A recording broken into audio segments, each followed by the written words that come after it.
Hello, everyone. Welcome back to another edition of the Dental Trade Alliance podcast. My name is Kevin Henry. I'm honored to be not only the host of this podcast, but also the editor-in-chief for drbicuspid.com.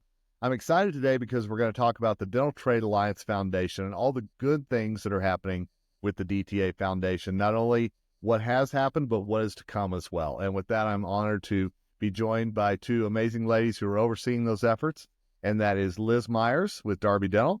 Hi, Liz. How are you? Hi, how are you? It's nice to be here. Glad to have you. And Sarah Miller with the Dental Trade Alliance. Hey, Sarah, how are you? Hey, I'm doing all right. How are you? Doing great. I really appreciate you both joining me. I'm excited to talk about this. But before we do, Liz, would you just give us a little bio about you, just so our audience know a little bit more about you? Sure. I've been with Darby Dental Supply just about 30 years now. I run their procurement department, and I also head up Darby Gives Back, which is the philanthropic arm of the company. So, the Dental Trade Alliance Foundation is a cause that's near and dear to all our hearts in the industry, and I am currently the board chair. Well, thank you for all you're doing with that. And Sarah, I'd love for our audience to know just a little bit about you before we dive in. Yeah, so I'm the executive director of the DTA Foundation. And fun fact, my background's not actually in dental or oral health care, but like a lot of us, once we get here in the industry, it's kind of hard to leave. There's just so much need in oral health care and trying to get people access to it. And so we're a small shop, so anything you can think of when it comes to working for or in a foundation, I probably do with the help of people like Liz, my board chair, my board members, and all my fantastic volunteers. Well, Sarah, we're glad you found your way into dentistry, and we're also glad that you help lead these efforts because, as you said, there's so much need out there. And I'm going to start with that, if that's okay, Sarah. Would you just tell me from your perspective the value of the Dental Trade Alliance Foundation and some of the things that you are really proud that have been accomplished through DTA Foundation? Yeah, I like to think of the DTA Foundation as sort of a connecting piece because we are part of the Dental Trade Alliance and a part of the members and their efforts in this area. And so we have this really great relationship and partnerships on the industry and the trade side, but we also work with all these different nonprofits and professionals who are working every day to get better access, to think of new and innovative ways of serving the people who need it most. And so I think in the simplest of terms, I like to think of the foundation as a connecting piece to try and connect people together around oral health care access. And one of our we do dental student scholarships. We just recently started our dental hygiene scholarship. And we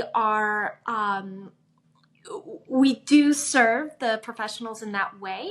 However, probably our greatest impact is with the grants. And we've been doing that for over 20 years now.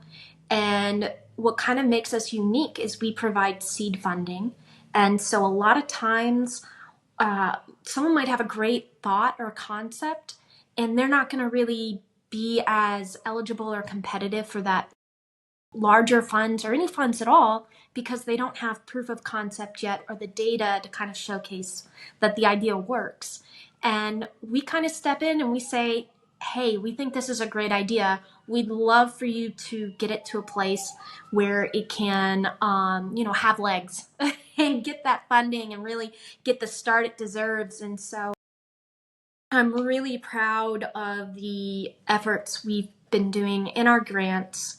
And in particular, more recently, we've been looking at how we can more intentionally serve the communities where the needle has not moved very much at all. And so we established our Disabled Community Access Fund.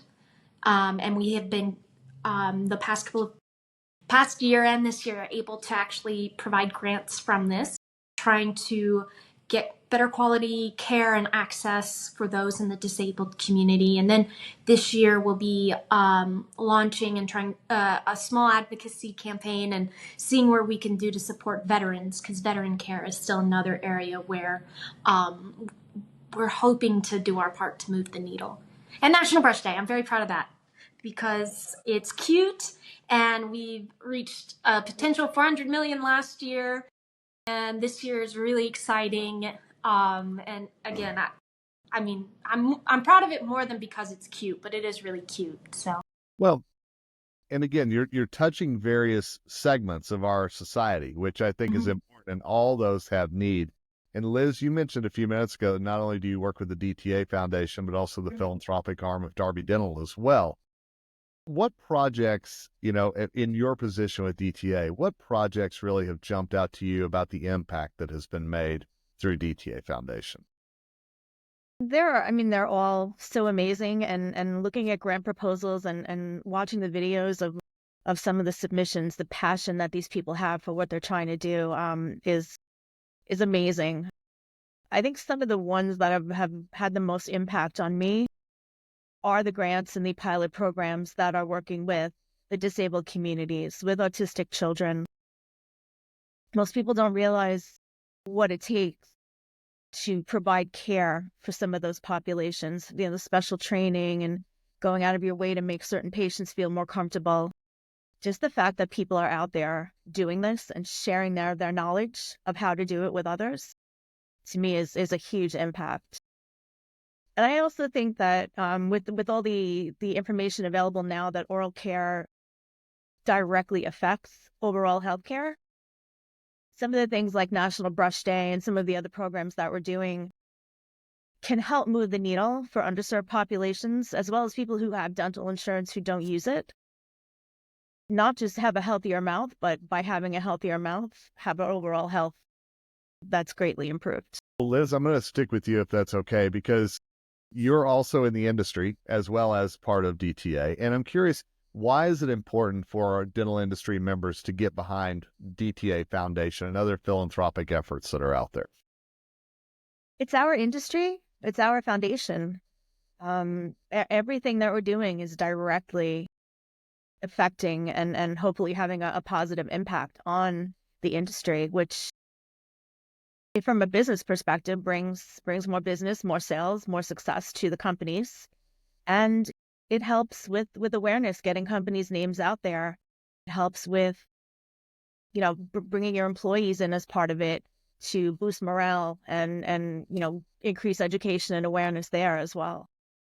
It's something where we can all do our part within the industry to make it a little better. And Sarah, I know that there are always activities at the Dental Trade Alliance annual meeting to support the foundation and to really be able to give back there. Can you kind of give us a little sneak peek of what we might be seeing in November of ways that people who will be at the DTA meeting can make an impact? yeah, I think one thing that jumps to mind is right now we're in the midst of our auction item collecting. And so that's a really kind of easy, low barrier way of getting, your logo, your name out in front of attendees while also supporting a great cause. And we hope it's competitive. I think people have fun bidding on all the items. We're also having a little after parties. So our dinner, the closing dinner and the after party this year is sponsored by Darby Dental. So thank you, Darby. And we're gonna have a lot of fun with that after party. The DTA team does such a phenomenal job year over year with putting that annual meeting together, and I'm very grateful the foundation is part of those efforts.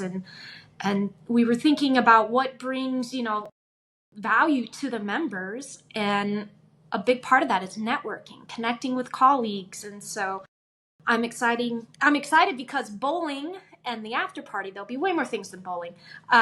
It'll give everyone a chance to talk a little bit more, have some of those final conversations before everyone goes back, and also have fun. I am terrible at bowling, but I will be bowling. And so, to enter or to be a part of that, I think it's a $100 donation in order to register. And so I hope people register and watch me need to use the Is that a guard? Yes. I'm on your team. I'm telling you, because I'm going to need those as well. So that's no problem at all there. No, the Dental Trade Alliance meeting, there's always opportunities, I know, to give back to the Dental Trade Alliance Foundation. But I also know during the DTA meeting that there will be an update, and there will be things that Yes. you all will share with the membership about what the DTA Foundation not only has done, but what is hoping to do in 2025 and beyond.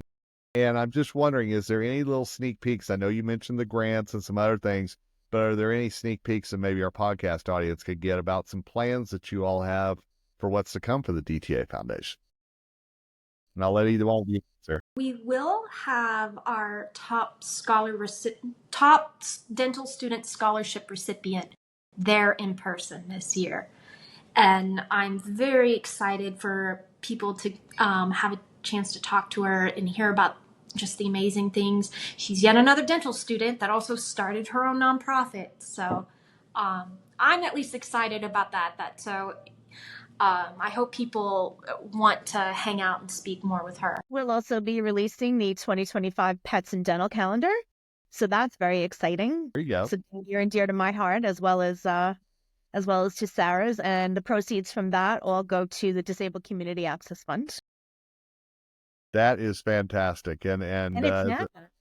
Well, yeah. I mean, hello? Right. I mean, cats and wine and all these good things coming together. And bowling, of course.